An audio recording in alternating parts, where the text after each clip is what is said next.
What would Britain be like today without the National Health Service? Its existence is beyond political debate. Britain's health depends on it. But in the 6 months before it opened its doors 60 years ago, it looked as though it might never take its first breath. Hated and resisted by the very people who would actually make it work, its gestation was the most fiercely contested in British political history. And its many enemies wanted to crush it before it was born. This is the remarkable story of the battle for its life.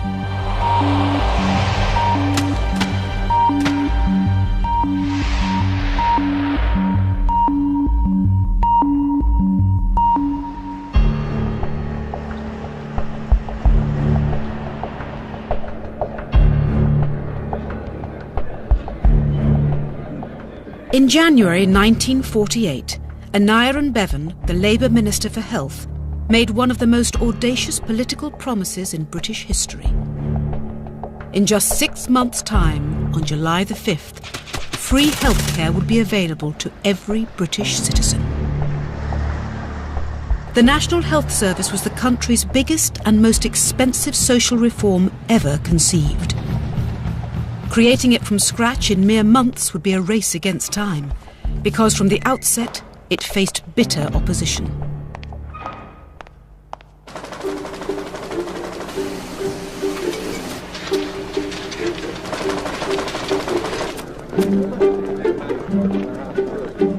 Winston Churchill's Tory party had fought Bevan's bill at every stage in the House of Commons.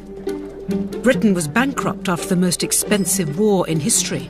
How could we possibly afford it? The British papers were predicting disaster. The public would exploit a free-for-all. But the angriest and most passionate opponents of the National Health Service were the very people needed to make it work. The dentists, the surgeons, and most of all, the doctors. Doctors said the NHS would rob them of their independence and their freedom. They were all set for a fierce battle for their survival. It is we who have the whip hand, not the Minister of Health. He can do nothing without us. Mr. Bevan cannot run a service with a third or less of the GPs. With just 6 months to go, Bevan's time was short. His enemies were gathering strength.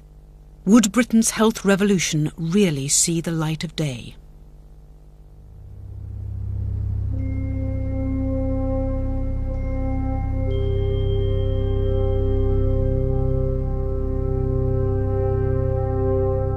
Before the NHS, the health of a nation was in a perilous state. 1947 had been one of the coldest winters since records began. Snow blanketed the nation. The Thames froze over. And with the cold came the host of illnesses that every bleak winter is prone to. Those who couldn't afford heating were at serious risk. Something had to change. This was the thing the public was so scared about and worried about, the question of health, falling sick, the sort of catastrophes that happened in families, the economic catastrophe. You know, a man couldn't work, or a woman lost her job, or the kids were sick. How could they face the bills? The NHS was screaming to be done. For decades, millions of British people had suffered illnesses that went untreated, because going to the dentist, the optician, even the ordinary doctor, cost money that few could afford. When I was a boy, I lived in King's Cross. There was all tenement houses then. We lived pretty rough. My father had been killed in the First World War, and then my mother died. There was a great flu epidemic or something after the First World War. And I think my mother died of that. It says that on the death certificate anyway. And so I was brought up by my grandmother, who was a widow and had 13 children, but only 7 survived. I remember once there was a doctor at the corner of our street and I wasn't very well, and my grandmother took me to him. He put me on a table and examined me and so forth and told her what was wrong, and said, well, I'll give you a prescription. And my grandmother, he said, oh, thank you, doctor, how much is that? He said, 6pence. So she opened a purse and gave him 6pence, and he gave it to me. That's what medicine was in those days. I mean, you were dependent upon the goodwill of the doctors. And I remember so well how my father, in the 1930s, had to suffer when there was no such thing as a health service. If you came from the working class, as my father did, the problems then of falling ill were a nightmare, frankly, for most families. Not most families, I think all working class families. Between the wars, working class children entered the world in a tenement or a back-to-back, freezing in winter, stifling in summer. Conditions that bred diphtheria, measles, scarlet fever. Thousands died from tuberculosis every year. A child who survived until 12 was likely to have rotten teeth, poor bones, and a weak heart, if they survived at all. We had such seriously ill children, and even worse were the babies who came in with diarrhea and vomiting due to either lack of hygiene or artificial feeding. And they would come in extremis, grossly dehydrated. As a house physician, I had to immediately set up drips, but with a very, very high mortality rate. Every morning we spent some time writing death certificates. Doctors did work in the slums, but very few. London's East End had just 1 GP for every 18,000 people. In the leafy suburbs, it was 1 for every 250. It is not to every doctor's taste, said one GP, to work 20 hours a day in the slums to earn as much as he could earn in 3 hours in a more congenial locale. Essentially, British doctors in the 30s and 40s followed the money more than the medical need. I never remember going to the doctor. The doctor always came to us. I'm afraid we were rather lucky in that way. We lived in Golders Green at that time. That was just before the war. And I choked on a chicken bone or a rabbit bone or something. I got it stuck in my throat. And there was a doctor who lived just over the road. And he looked and he couldn't get it out. And he said, oh, well, I'll give you this address in Harley Street. And we went off to some great man in Harley Street, and he looked at me for about 1 minute and got it out.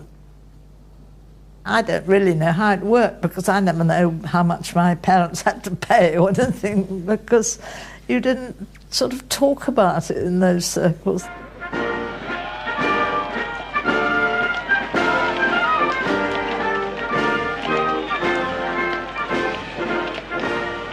For the majority of the population, healthcare was a matter of charity. Fundraising parades were a regular sight on Britain's streets, drumming up cash for the great voluntary hospitals that provided desperately needed care for the poor. You had rag days, you had nurses in the street. In St George's Hospital, the matron chose the most alluring, young, innocent-looking girl to stand in the front hall, shaking a box which was the shape of a hospital bed at the end of visiting time. The hospitals survived primarily on handouts from rich benefactors, but philanthropy alone could never provide all that was needed. Without a radical change, good healthcare would only ever be for the privileged few.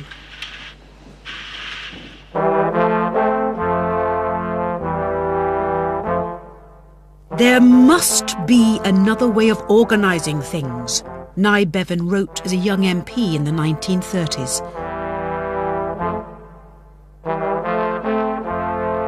Born in the South Welsh mining town of Tredegar, he left school aged 13 to work underground in the pits.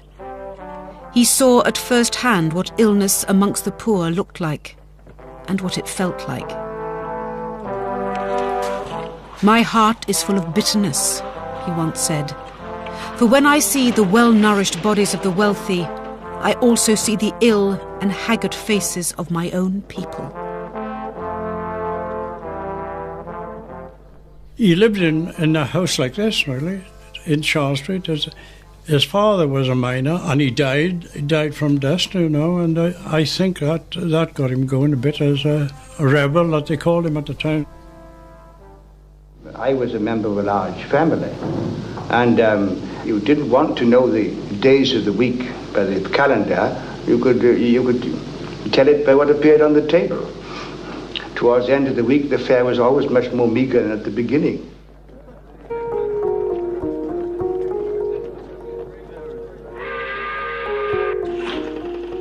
Bevan's political ideals were carved out at the coalface. He had seen friends lose limbs in accidents below ground, and his own father had died from pneumoconiosis, a lung disease that killed thousands every year. Nye Bevan, knowing all the health problems that the miners had, may have led to the National Health Service by his knowledge of their sufferings, and their sufferings were great. I remember taking a history from one miner who said that he was working in a seam at the coalface, an 18-inch seam, a tunnel 18 inches high, along which he lay on his side all day, chipping away at the coalface. And that was hard. That was appalling in the 20th century to think that this was going on. Yet it was in Tredegar that the seeds of the NHS were sown. Bevan was inspired by a local association that had transformed the lives of miners and their families. The formation of his idea of a national health service, it was actually born in Tredegar, where the local council set up the special, if you like, a kind of a workers' health service there. So the notion of a national health service had been burning in his mind for a long time. Miners suffered regular health problems. Their solution was to group together. The Tredegar Workmen's Medical Aid Society was born, a pioneering scheme providing local health care for just pennies a week. Most people in Tredegar and the surrounding valleys were members of the Medical Aid Society. They paid £3 a week on their earnings in the pound. If anybody wanted anything at all, they could get it straight away. It doesn't matter what it was. I mean, if you had to go to London, come to the office, bring your certificate in from the medical officer, pay your fare, pay the expenses, and pay for your hospital treatment wherever you went. I mean, we gave them everything they wanted. We had 2 surgeries left, dentist, physiotherapist, chiropody, 5 doctors and 1 chief medical officer. It was the mini National Health Service. Exactly that. That's what he based it on, as a mini National Health Service.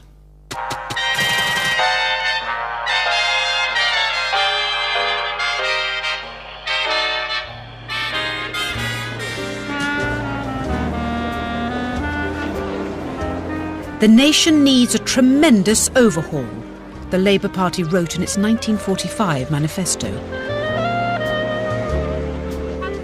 Churchill had led Britain to victory in the war, but when the country went to the polls after it ended, there was a new hunger for social change. I think we were really in a somewhat elevated moral state.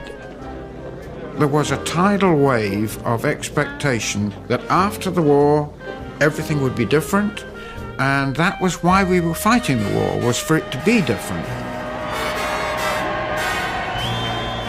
The great war leader was deposed because the population wanted social change, and the NHS was part of the social change.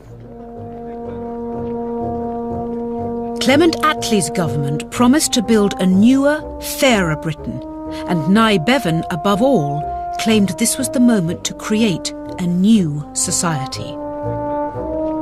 "We have been the dreamers. We have been the sufferers," he said. "Now we are the builders."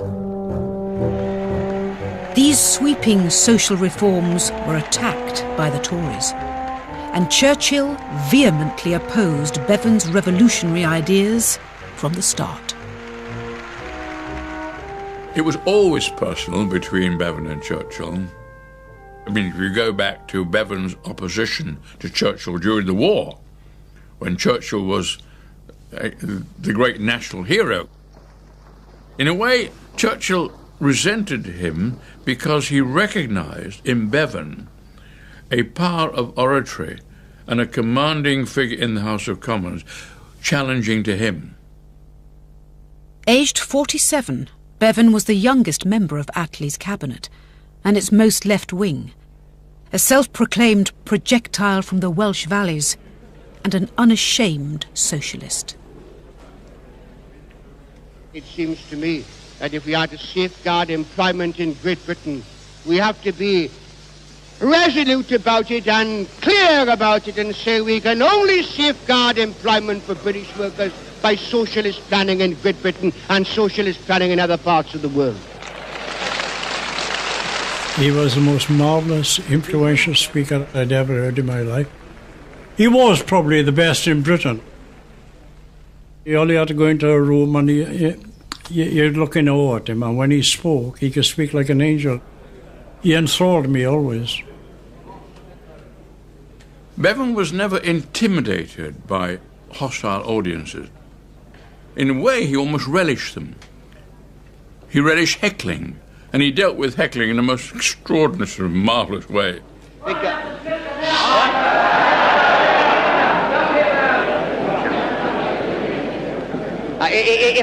If you're as quick on the job as you are on the questions, you're pretty good.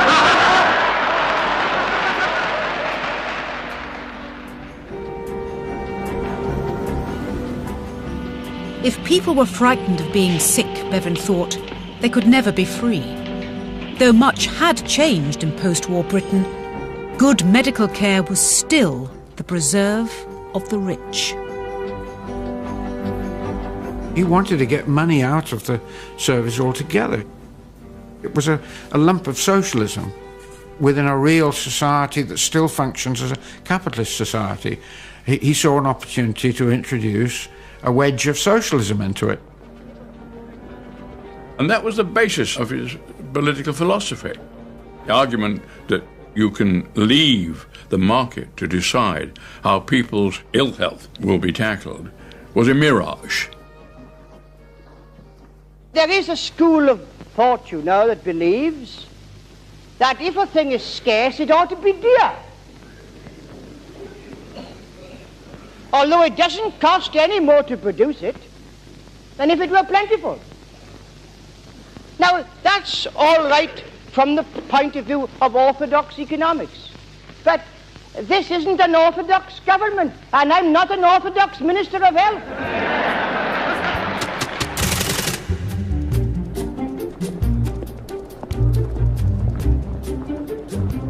On January the 3rd, 1948, Bevan made his pledge to the nation. Free healthcare would soon be theirs, financed by taxes based on the ability to pay. Yet Bevan had no precedent for the enormous task ahead of him. 6 months was no time to set up Britain's biggest ever social reform. How would he equip the hospitals, recruit the nurses, and stock the pharmacies? Most worryingly, he had to win over his biggest opponents, the medical profession itself, horrified by this attack on their privileged world. There was a very strong reactionary establishment in the profession. Very elitist. We hold, and we have our boundaries, and nobody shall enter through them. Doctors, like lawyers, were a class apart. Independence and hierarchy ran through the profession, from the nurses and student doctors right up to the mighty consultants at the top of the tree in the great hospitals. They were very superior people. They were superior to us as students. They were superior to GPs. Then they were superior to their patients. They were on a level of their own, and they behaved like it. I mean, the ward round was the ward round. We were waiting at the top of the stairs for the chief, and he would arrive, and the whole trail would follow him round, including the nurses and sisters and Uncle Tom Cobley and all, and he would pontificate.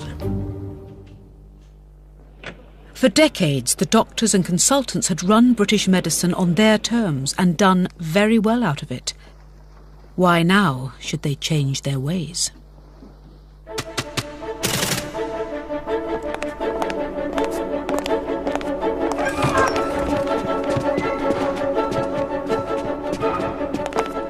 The rank and file of the medical profession amounted to an army of more than 35,000, represented by a hugely influential professional body, the British Medical Association. The BMA was called, many years later, the shock troops of the middle classes. There was a genuine, fierce battle. On the first day of January 1948, the BMA declared war on Bevan's socialist experiment and set out to persuade every doctor in the land to join them. We are fighting against the enslavement of the profession and are engaged in a life or death struggle for our freedom and independence. How long has all the wisdom on this matter resided with this ridiculous theorist who swaggers the Ministry of Health? He's so full of his own importance that he's prepared to pit his wits against the accumulated experience of this council, which is to be butchered like a Welshman's holiday.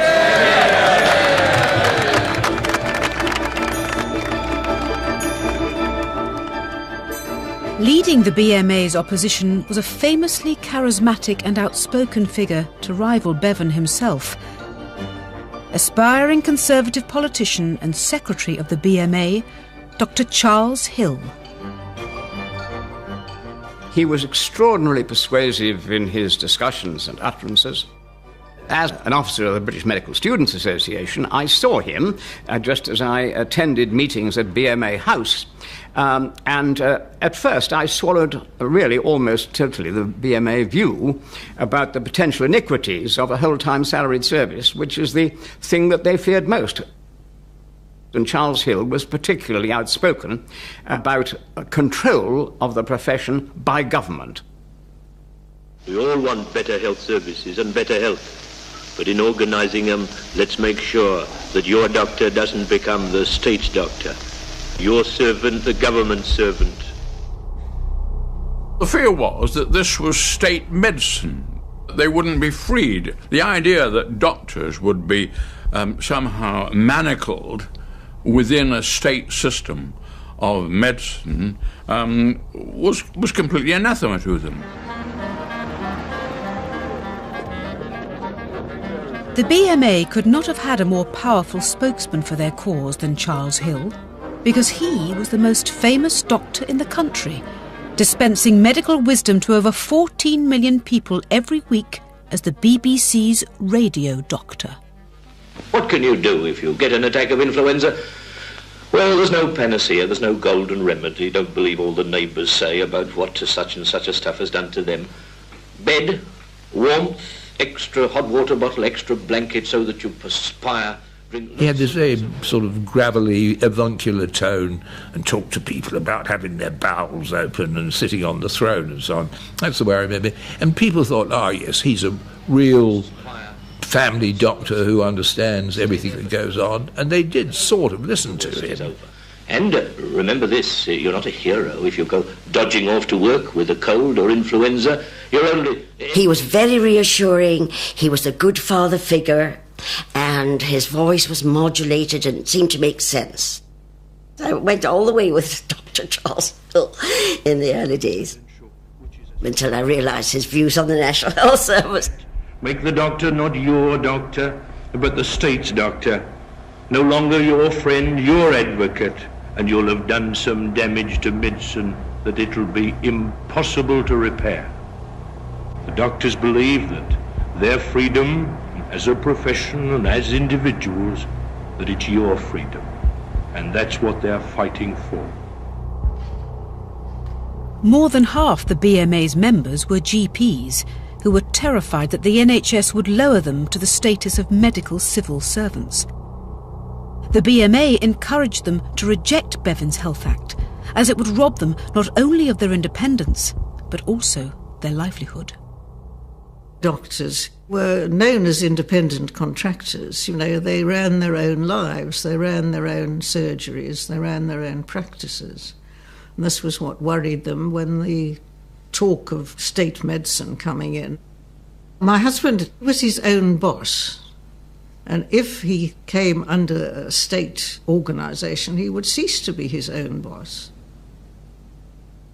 My father was very active in the British Medical Association.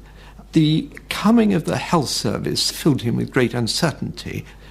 They might be led into a system where the doctors became state employees, and they became beholden completely to government direction, almost like the military.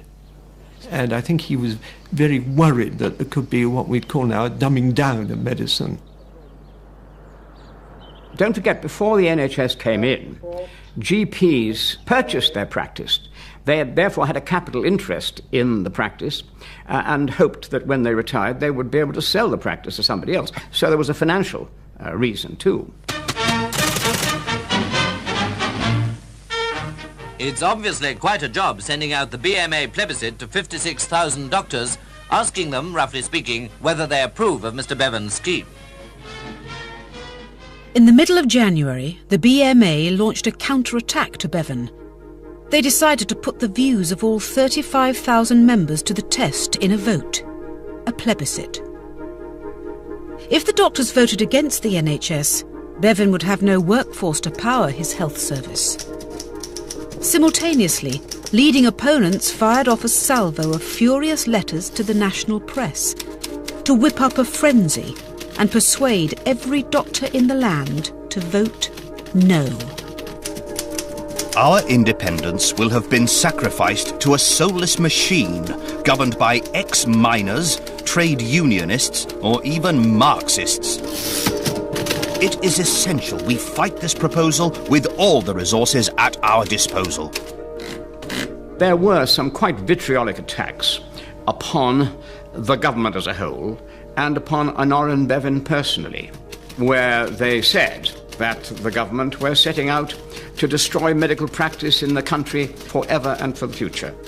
The state medical service is part of a socialist plot to convert Great Britain into a national socialist economy. The notion of doctors being dragooned was very much the sort of notion that was being put to the profession by the BMA. You know, so that you do what you're told, you are no longer really in charge of what you do with your patients. The government gets between you and your patients. The attacks became very personal. I think they believed that to make a point you had to be forceful to the extent of sometimes being offensive. The bill can be written in 2 lines. I hereby take powers to do what I like. Signed, Nye Bevan, Führer.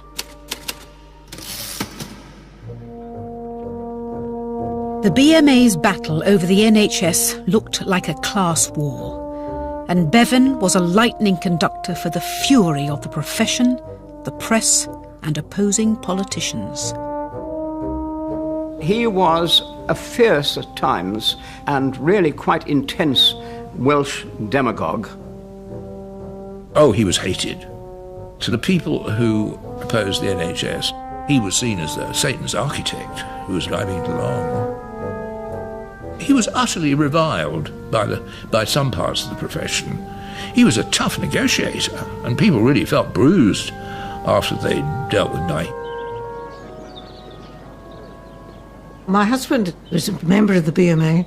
They used to have an annual conference, and I remember being with a group of wives, and one of them told me that she had got a solemn promise from her husband that in the event of Aneurin Bevan becoming Prime Minister ever, they would emigrate. And this was serious. They couldn't stand him.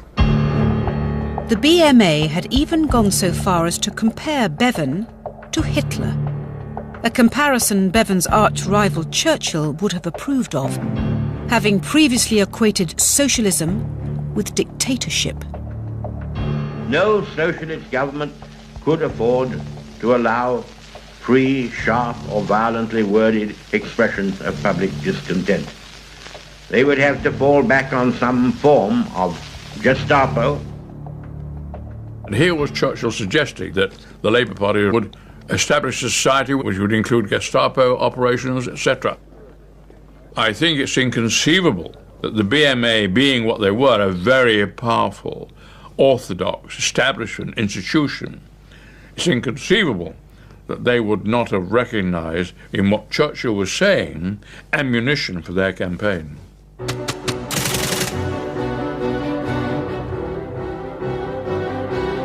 On the 9th of February, Bevan fought back.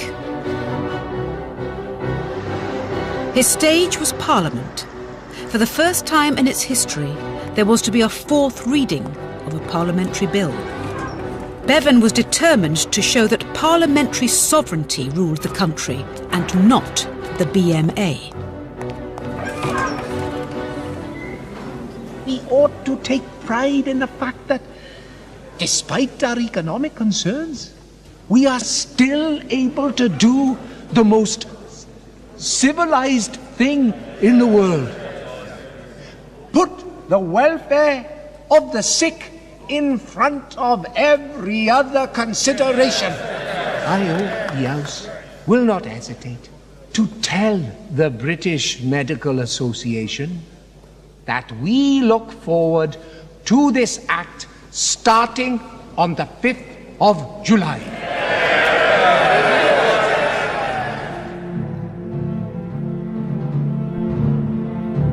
Bevan secured the support of Parliament, but the BMA's resistance intensified. Local branch votes were organised across the country to stoke up the opposition.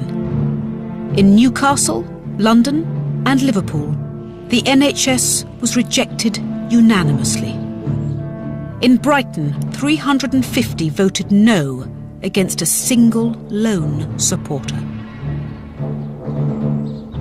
It took courage for any medic to speak out in favour of the health service. But a minority did brave the opposition. Among them a young nurse, Avis Hutt, and her surgeon husband, Roscoe. There was not much point in anyone arguing with me about not wanting the health service, because I was a public rebel agitator, poster carrier, tub thumper, soapbox orator. So I would argue in favour. My husband was committed to the notion of a unified health service, free at the time of use. There was a big meeting of the BMA in Birmingham, which was Chamberlain country, and my husband attempted to defend the act. He came back absolutely shattered, pale and shaking. They had howled him down. Many supporters of the NHS were young students who had joined a radical group called the Socialist Medical Association. In the hostile climate of 1948, they were branded as traitors. My impression was that we were a persecuted minority and we were quite marginalised. There was a very vocal opposition who were very aggressive, and they would single out students who they knew supported the NHS, and we were pilloried. I was. You'd have 50 or 60 other students ranged behind you in a lecture theatre, and the professor pointing his finger at me and saying, "I remember your parents, they were Reds," and so on. We felt quite singled out. As a medical student at St Mary's, I was called a commie by everybody. I wasn't one, but they called me one. "What the hell do you think you're trying to impose on us?" they would say. "You'll have us marching up and down the street as if we were in the army, signing things which we're told to sign. You'll be militarising medicine. That's all you want to do."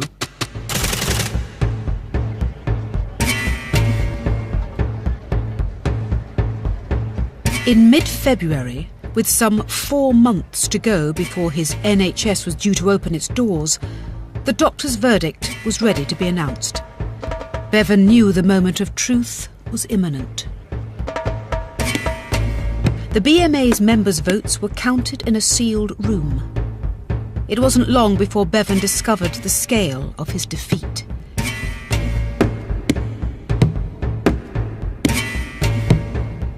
Rejection followed rejection followed rejection. More than 30,000, over 85% of the poll, voted against joining the NHS. It was a disaster for Bevan. The voice of the BMA had become stronger and louder than ever. Let me ask how you propose to work the medical service without doctors. You can't bring in the troops or anything like that. Let us realise that this temporary Minister of Health is only like a very difficult patient determined to get his own way by whatever means. But this totalitarian socialist government will soon be superseded. Bevan faced a crisis, personally and politically. No doctors meant no health service. His critics began clamouring for his resignation.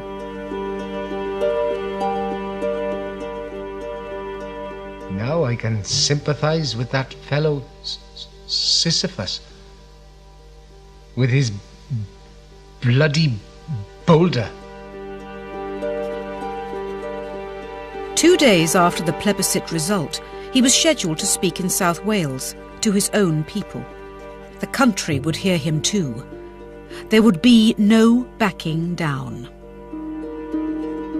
No matter what harsh words may come from the mouths of the great, kind words lie in the mouths of the weak and the sick and the poor, who will now have access to what was formerly held from them. When I hear the cacophony of harsh voices trying to intimidate me, I close my eyes and listen to the silent voices of the poor.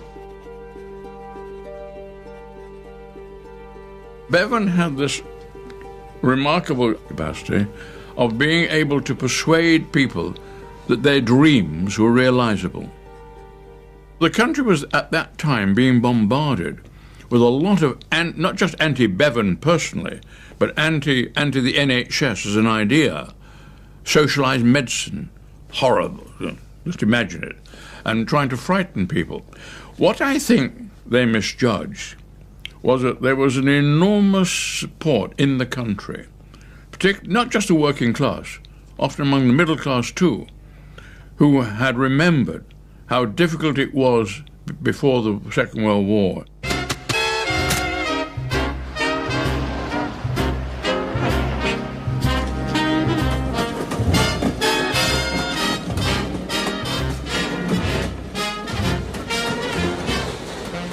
The popular support for Bevan's plans was crucially underlined at the start of March, when Gallup published an opinion poll on the National Health Service. In a post-war grip of shortages, rations and endless queues, life in Britain may have looked grey, but the mood was optimistic, excited about the future. The poll revealed overwhelming public support for the NHS. Only 13% were on the side of the doctors.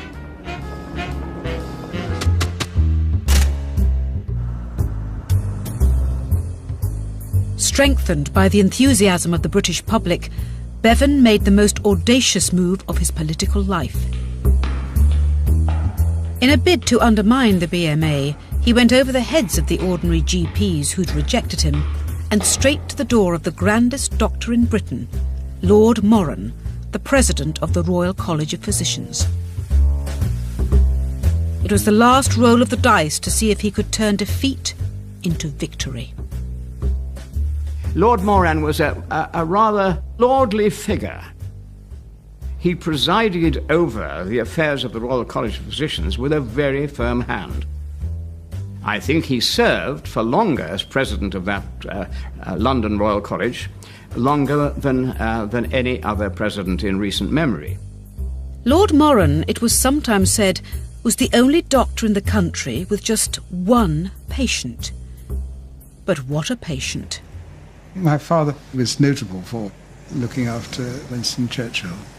With no notice, I mean, Winston would suddenly say, you know, we're off to where it was, Greece or Moscow or somewhere like that. And off he went, you see, with his patient. Yet Churchill and Bevan were still bitter enemies. A petrified adolescent, Bevan had called Churchill. The minister of disease, Churchill spat back. By going to Moran, Bevan was marching into the heart of the enemy camp.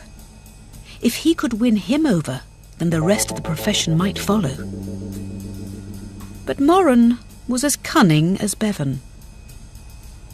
Lord Moran, his nickname was Corkscrew Charlie because he was so devious. He was devious, but he was a politician, a medical politician.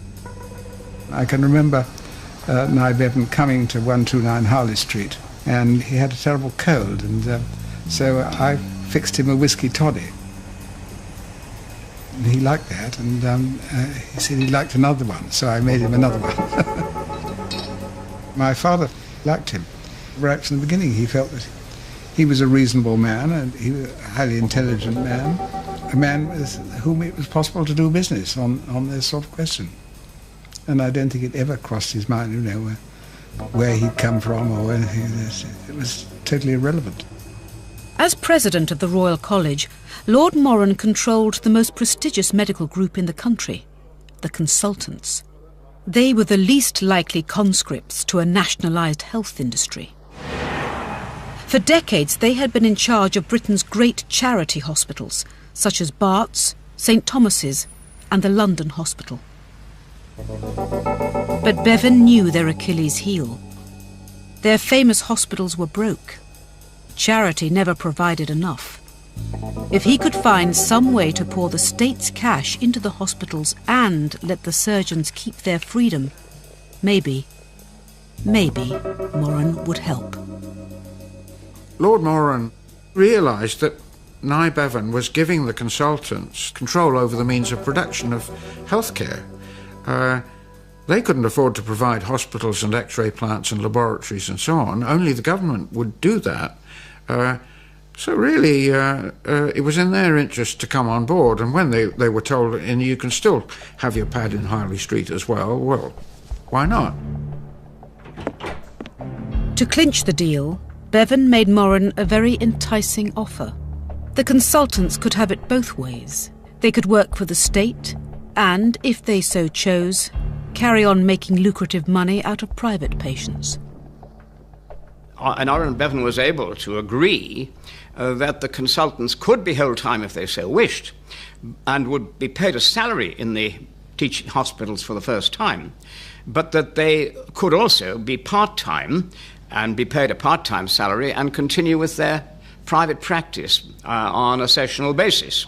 And it was Honour and Bevan who said, I stuffed their mouths with gold. Basically, Bevan had the ability to buy folks off. He said to the London consultants, yes, I accept that you're going to lose private practice. Yes, I accept that it's hard getting to the top of the ladder. So why don't we have a system in which the really superior doctors pay double the rest? And who will decide this? You'll decide it, not me. You are the professional people who can judge who is good.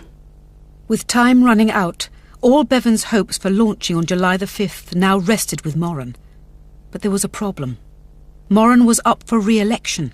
His position as head of the Royal College faced an imminent challenge. It came from Lord Horder, the King's personal physician, and one of the most die-hard and outspoken opponents of Bevan's National Health Service. Lord Horder came out with a declaration that the idea of a National Health Service that Bevan was proposing was, as he put it, the mad march to totalitarianism. And this was the attitude. Horder was an extremist, of course. But he also represented a very large slice of the medical elite.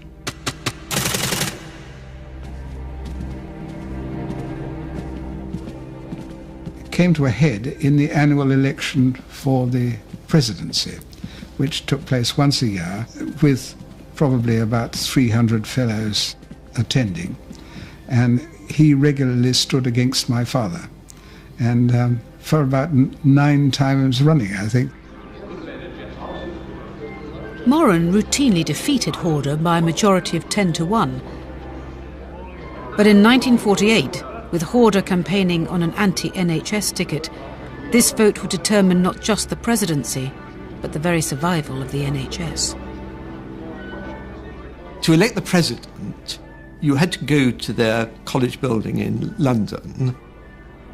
The place was packed. Every possible person came. And there was a very, very tense and dramatic election.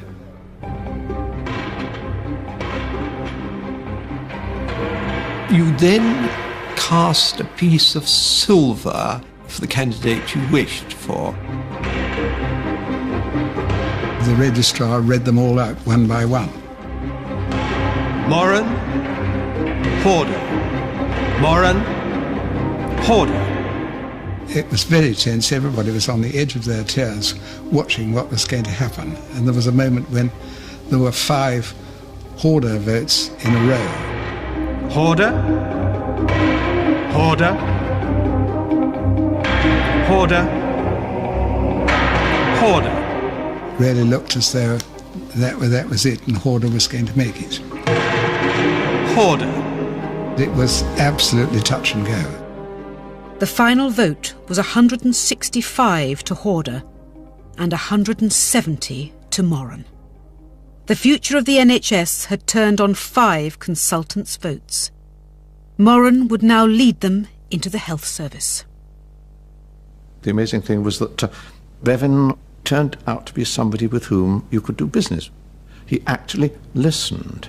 People went into the room with Bevan thinking that he was going to be a rough, tough street fighter and below the salt.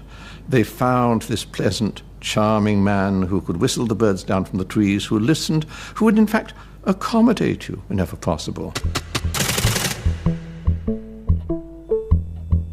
But what about the GPs? Moran now wrote to Bevan with an audacious suggestion of his own. My dear Nye, the irrational fears of the GPs that they will become slaves is based on their fear that one day you will turn them into full-time salaried servants of the state. You could eliminate to get the GPs on board, Bevan should amend the NHS Act to guarantee he would never reduce them to civil servants or wage slaves without launching an entirely new Act of Parliament. I would, of course, support you in the House of Lords. 2 days later, on the 7th of April, Bevan made this amendment in the Commons. Moran applauded him in the Lords. Their deal was finally sealed.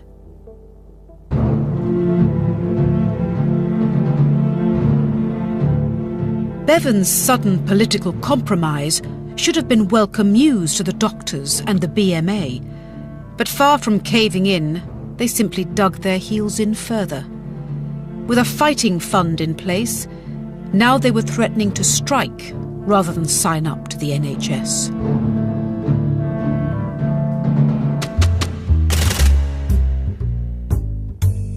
Facing continued resistance, Bevan kept his cool. He ignored their threats and announced louder than ever that his health service would start, as promised, in 3 months' time. Even though not one doctor was on board, a massive public information campaign was launched to educate the public about the glories of the NHS. On July 5th, the new National Health Service starts, providing hospital and specialist services, medicines, drugs and appliances, care of the teeth and eyes. Bevan believed the doctors' resistance would crack if they faced a groundswell of public demand. His trump card was the unique selling point of the NHS. Everything would cost nothing. Are you sure I don't have to pay anything for all this? Nothing. You and your family, having put yourselves on my list, get all the general practitioner services free. You got your doctors, you got your opticians, you got your dentists. It just wasn't sort of just the doctors, you got the whole lot thrown in. Following the first wave of publicity, over 20 million people signed up for the new service. Bevan's target was higher still, to get 90% of the public registered by July the 5th.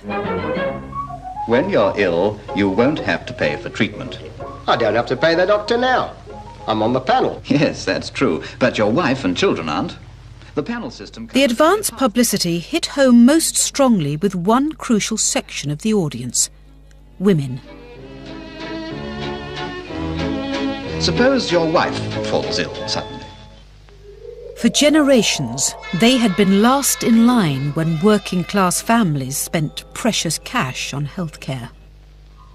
Bevan spoke particularly about what he called the silent majority, that is, the women's health was very much impaired by constant child rearing because there was no access to free contraception, and were worn out with their gynecological problems and their anemia, and there was no health care available to them. Bevan also knew the strongest argument for the health service was that it would dramatically improve the lives of Britain's children. With child mortality still a grave concern, up to 10,000 a year dying from diphtheria alone, this was a compelling reason for signing up.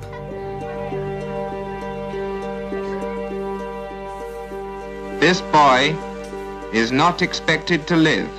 He was not immunized. I remember as a child going to a children's movie morning, Saturday morning, and there was an advert which said, every 40 minutes a child dies of diphtheria. This child need not have died. Just the sort of thing to cheer up a child on a Saturday morning. But the object of that was not to teach you about diphtheria, but to get you down to the clinic for diphtheria immunization. He could have been immunized and so protected against diphtheria. You can get all of your people immunized, free, and you can wipe diphtheria, measles from the streets. Stop this needless death. The campaign was a masterstroke. Within 5 weeks, 75% of the British public had filled in NHS registration forms.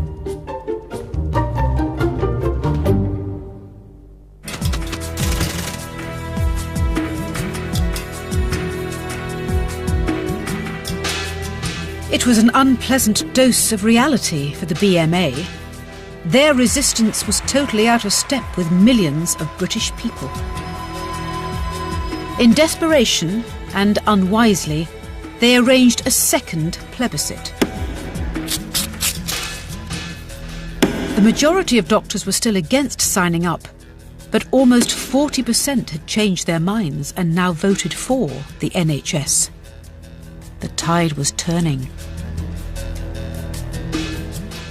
My attitude was totally transformed because at a time when people were paying their doctors, the GPs, I saw one or two children who'd suffered appendicitis and in whom the appendix had perforated because they had abdominal pain and their parents had given them castor oil because 2 penn'orth of castor oil was cheaper than the doctor. And it was that kind of experience which persuaded me to change my view. They were persuaded in the end, and I think they began to see that there were limits to the amount of resistance they could put up. The number of Britain's doctors bowing to the inevitable was rising daily. It wasn't long before those who held out began to fear that they might be losing out. Now don't forget, choose your doctor now. The doctors were scared once they found that the dam was being breached. You had hungry doctors who needed a living. And if in a small town 3 out of the 10 doctors decided to sign up with the National Health Service, their practice will immediately swell and they will have a guaranteed income. The other 7 doctors will see all of their patients trooping off. So it's rather like a domino effect. Forced into a corner with just 5 weeks left before July the 5th, the BMA finally advised all remaining doctors to join the NHS. It was a retreat, but not a surrender. They now switched tactics, hoping still to scupper Bevan's plans. Knowing how much political capital Bevan had staked on July the 5th, they called on him to delay. The start date was unrealistic and impractical. Nothing would be ready. Bevan should push it back or face chaos. Bevan had a task and a reputation, because if he didn't get the health service in, he was doomed as a politician. A lot of people felt that he might say, OK, let's delay it for 6 months. He was absolutely insistent that do it now.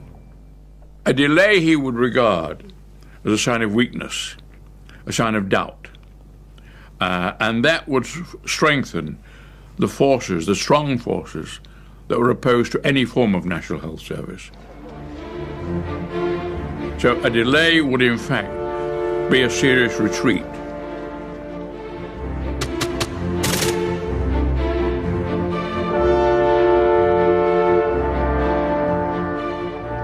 Some of the doctors have been suggesting that the introduction of the National Health Service should be postponed because there is a shortage of nurses, doctors, dentists, hospital equipment and things of that sort. That is a lot of stupid nonsense, for we shall never have all we need. Indeed, if we are short, it is all the more reason why we should use intelligently what we have got. Bevan was too proud a politician to back down now.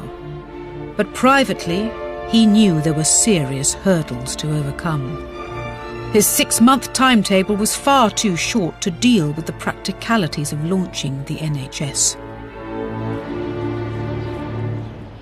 In just 2 years, the estimated start-up costs had almost doubled to £180 million, the second biggest charge to the Treasury after the military. Britain's existing medical services were desperately ill-equipped to meet the impending demands of the new service. Most of our 3,000 hospitals were crumbling, either from age or from the Blitz. There was not a single hospital in London that escaped bomb damage. I, during the war, was living in Manchester, Salford, and the bombers came over the Salford docks, and one night they took out an entire wing of Hope Hospital, Salford, leaving bare ends of a corridor and a fair number of dead nurses and dead patients, where a 3-story wing had just disappeared. No amount of improvisation or re-equipping can expand these Victorian walls. This corrugated iron shed was built in 1918 for war casualties. I worked as a theatre orderly and as a ward orderly in an old workhouse hospital, and 3 years after the war, there was corrugated iron covering the passageway where the block had previously stood. So it was in fact possible to push a patient on a stretcher underneath the corrugated iron across the area of bomb damage down to the operating theatres. With just 5 weeks to go till the NHS opened its doors, Bevan's problems continued to get worse. It wasn't just the buildings and equipment falling short. He still had only a small proportion of the staff the NHS would need. Nurse. Nurse Edwards, can you go to her? Our nurses are busy and overworked because there aren't enough of them. Many hospitals have closed wards because of that. A last-minute campaign was launched to find 30,000 new nurses to tend to almost 400,000 hospital beds. Who will help? You will? Good. But you can't like that, you know. Ask at your local Ministry of Labour office or a hospital for details of how to become a nurse. There are 30,000 needed. The pressure on Bevan continued to mount to the bitter end. Now the press was on his back, predicting another disaster. They claimed that free healthcare to 50 million Britons would result in an anarchic free-for-all. They forecast that the service would break down under the onslaught. Suddenly it was free, so obviously it was like making ice cream free. I mean, if you didn't have to pay for your ice cream, everybody would eat enormous quantities of ice cream. As Bevan's appointed day approached, apprehension turned to nervousness. Would the hospitals come up to scratch? The nurses be trained? Or would everything fall apart as demand soared overnight? All eyes were now on the Health Minister.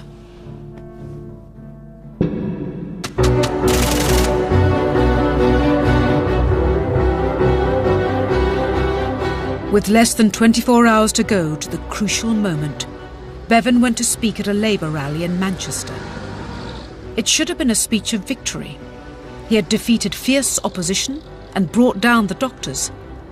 But for 6 months, his resentment and rage had been boiling. He let rip with an unprecedented tirade against his most hated enemy of all, the Tory party. That is why no amount of cajoling and no attempts at ethical or social seduction can eradicate from my heart a deep, burning hatred for the Tory party that inflicted those bitter experiences on me. So far as I am concerned, they are lower than vermin. They condemned millions of first-class people to semi-starvation.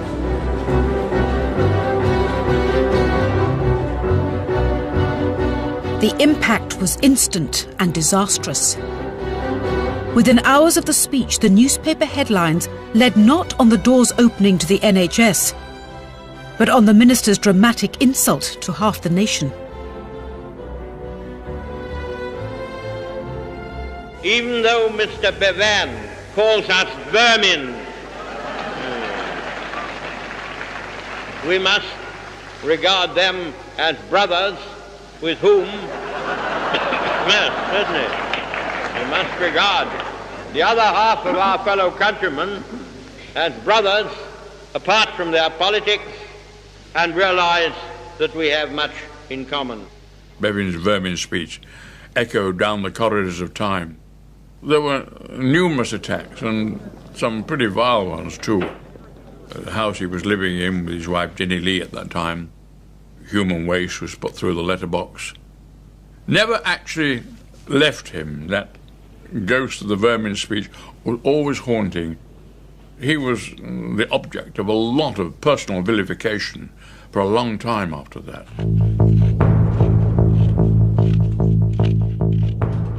Bevan's speech had threatened to overshadow the birth of his service. But throughout Britain, the medical profession, many of whom had resisted him, worked to the last minute in preparation for the potential flood of millions of new patients.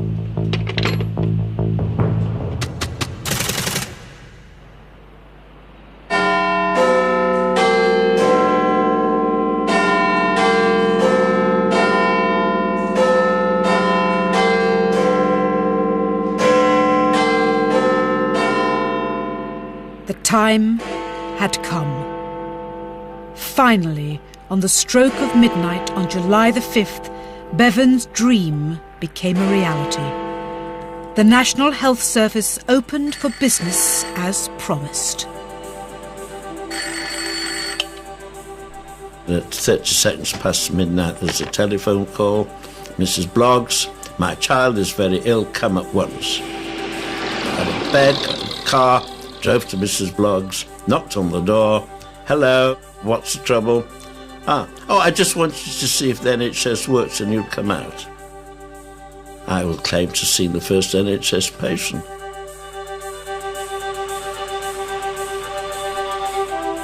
That morning, all over the country, 50 million Britons woke up to a new world of free healthcare for the masses.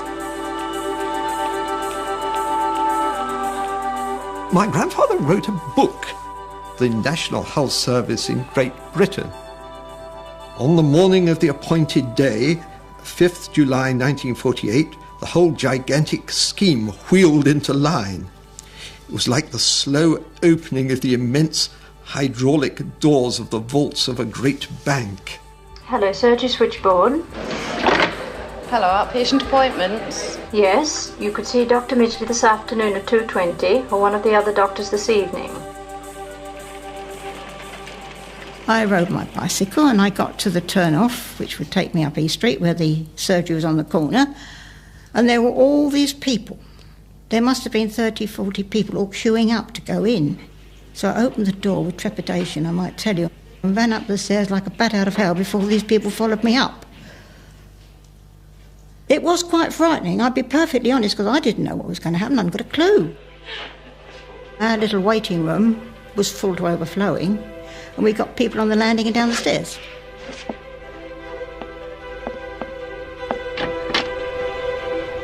With the NHS less than half a day old, Bevan paid a triumphant visit to Trafford Park Hospital in Manchester.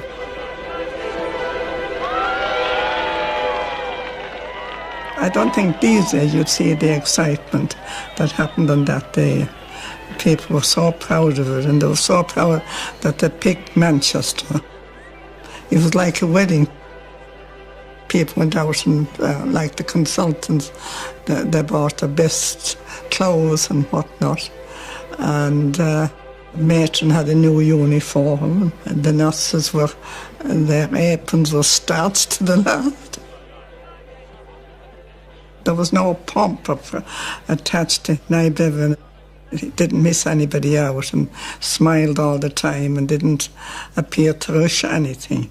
And if he missed anybody out, he went back to shake hands with them. They couldn't believe that a minister could behave as normal as he did. Everybody was waving banners and thought that that the Lord had come nearly. Yeah. Bevan toured the hospital like a proud father. He stopped off at the bedside of a 13-year-old patient, Sylvia Diggory, and posed for an historic photograph that came to symbolise everything he had fought for. So many of the opponents to the NHS had given him very bad publicity. So I suppose, in a way, I was expecting somebody who would be rather like a typhoon descending on us, you know, rather full of his own importance. He was charming, absolutely charming. He had a very nice, lilting voice. He spoke to me, you know, not as a child, there was no speaking down. He was pleasant to everyone, and he was absolutely euphoric. He'd a very happy man. Against all the odds, Bevan had delivered, both on his 6-month timetable and on the basic promise of the NHS. Comprehensive healthcare for every person in Britain was now completely free, from the simplest ailment to the most urgent surgery. That was the big change, that you didn't ever have to ask people who's paying. People were absolutely delighted to find somebody who gave what appeared to be a private service on the NHS that they didn't have to pay for. I actually had a brass plate made, engraved on it was "No private patients." I was very proud of that. Patients were so touchingly grateful and appreciative of anything, and I was very touched because they kept giving me, as if I was responsible for it, they kept giving me little gifts. The public embraced Bevan's free health scheme with open arms. The NHS's opponents had predicted it would be subject to abuse. At first, it seemed they may have been right. People began coming in with lists of things they wanted on the free prescriptions. Cotton wool, aspirin, bottle of gin. There were frivolous demands. There were a few people. You've got to remember, this is a time of great shortages, clothes rationing and so on, as well as food rationing. You'd get people who wanted to get rolls of gauze to make net curtains out of. But the overwhelming majority of people realised that if the NHS is an expression of solidarity, you can't afford to have people thieving from it. But more seriously, the NHS was buckling under the sheer weight of demand. The demand of countless illnesses and problems that had gone untreated, because, until now, patients couldn't pay the price. All sorts of things crawled out from the woodwork where as soon as people recognised that they could get to the doctor and be seen, they came, and the amount of unrecognised disease that there had been around was just breathtaking. It was quite clear that we were now tackling the problems that should really be tackled. There was a colossal backlog.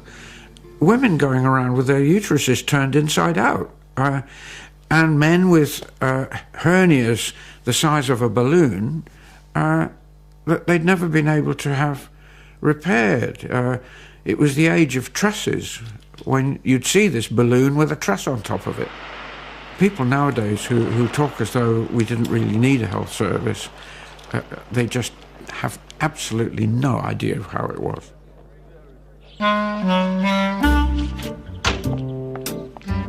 Decades of neglect were taking their toll on Bevan's baby. So far, the National Health Service has been getting along remarkably smoothly. In the pre-NHS world, few people could afford dental treatment and simply let their teeth rot away. Britain's 9,000 dentists found themselves swamped. 33 million dentures were issued in the first year, at a cost to the nation of almost £20 million. Millions of you have got the spectacles you needed. The rush for glasses, too, became a runaway burden to the health service. Production couldn't keep up. Soon, there was a 6-month waiting list. And tens of millions of you have visited the doctor under the scheme and got your medicine. With prescriptions increasing fourfold to 240 million, it was clear Bevan's new service was becoming a victim of its own success. There's no danger whatever that the National Health Service will break down. The government tried to put a cap on the NHS spending. In the first year, I think it was 179 million. In the next year, it was 240 million or something like that. And then the next year, they capped it at 352 million.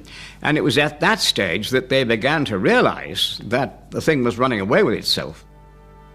It's ridiculous looking back that there was a feeling that the introduction of a National Health Service would improve the health of the nation so much that after it was introduced, the actual cost would come down. The cost continued to escalate because of the steady developments in medicine, which inevitably were more costly. Yet despite the drain on the public purse and the agonising 6-month battle over its birth, the changes that Bevan's NHS made to Britain's health were immediate and dramatic. The health service started in an atmosphere of friction, of controversy, of doubt, and of great hopes. There has gone on in the past a vast amount of silent suffering, a vast amount of remediable pain, and I believe in Great Britain we have made a great start. Within just 10 years, infant mortality had halved. Life expectancy increased dramatically. Death from infectious diseases had fallen by over 80%. For many, the NHS was not merely Nye Bevan's finest hour, but the greatest political achievement of the century. The NHS was a great achievement. What was achieved was the basis from which we could go forward. What was happening could not go on. It had to change. There is a degree of altruism in the NHS that it's really very difficult to find in anything else these days. Here is something that society has decided to do for itself, to make sure that no single member of its number falls through the cracks in the floorboards. I mean it's a very noble way for a society to live.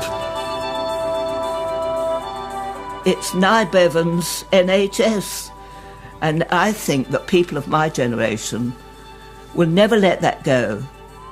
We talk about national treasures. What could be better than free health care delivered to everybody, to you and your children and their children? I think it was wonderful, and I'm glad to have been part of it from its conception, you might say, till now, and I wish it well on its 60th.